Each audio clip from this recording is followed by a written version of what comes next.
Така, виждаме светлината откъде идва. Слънцето е там. Имаме едно прекрасно дърво.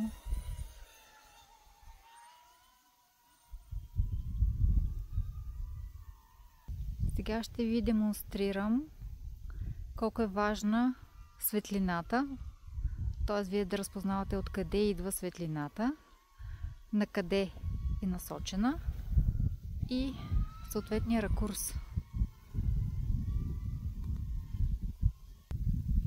Когато снимаме под ъгъл, така че слънцето да ни е на 45 градуса,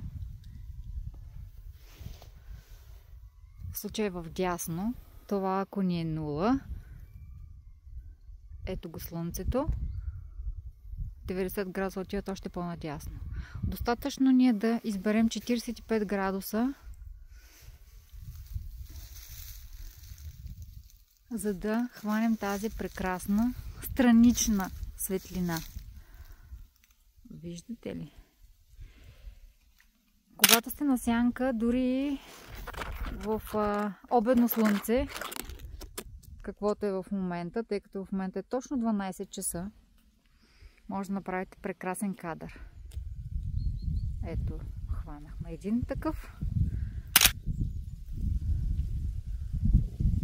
Колкото по-влизате в кадъра,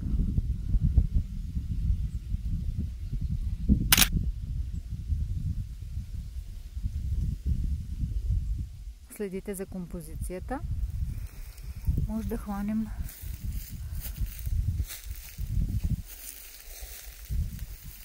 част от стъблото.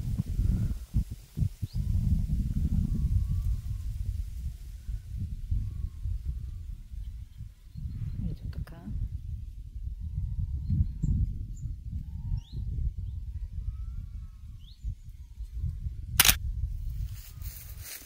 Вижте разликата, когато излезем от сянката.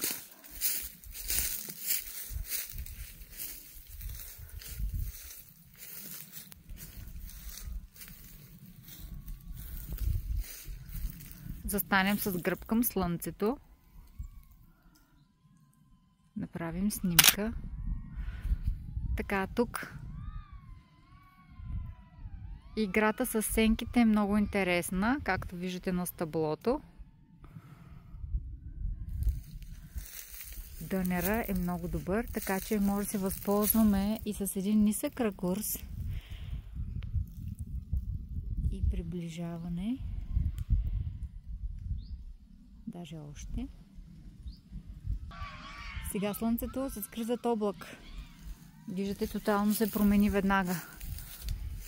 Когато се скрие слънцето зад облак, все едно имаме разсейвател. Вече е различно.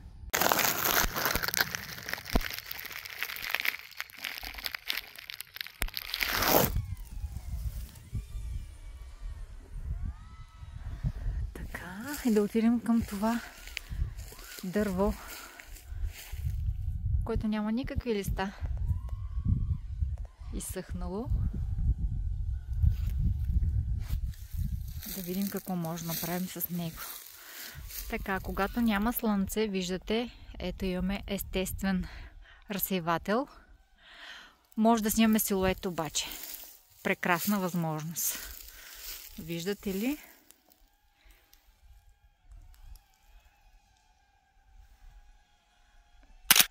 Ето тази снимка е много интересна. Ако искаме да заснемем дървото, трябва да коригираме експонацията. Може да влезем, както се казва, много навътре в кадъра. Отново правим компенсация, за да може да изсветлим тъмните. Естествено, небето ни прегаря малко, но това е положението. Може след това да обработим допълнително. Може да направим един много интересен ракурс. Това дърво е много старо. Направим фокус върху тези прекрасни листа.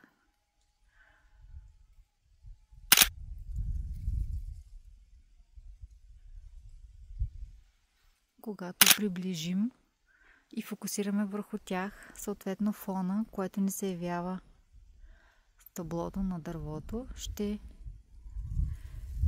излезе от фокус, ще се размаже, както казваме на жаргон.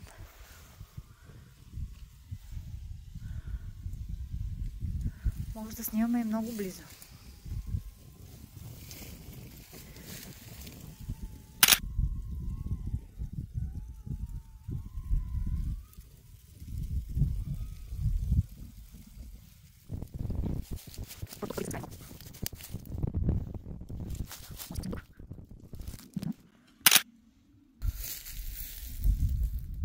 Няма го онова златното, което слънцето придава, когато свети и не е зад облак.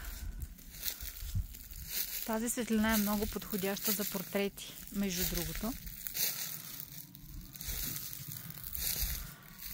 Докато в природата, когато снимате пейзажи, е добре да има слънце. Т.е. то да грее, да не е зад облак. Портретите изискват слънцето да е зад облак. Или слънцето да е зад портрета. Или слънцето да е на някакви определени градуси между вас и обекта, който снимате. Да пробваме нещо друго. Но виждате разликата.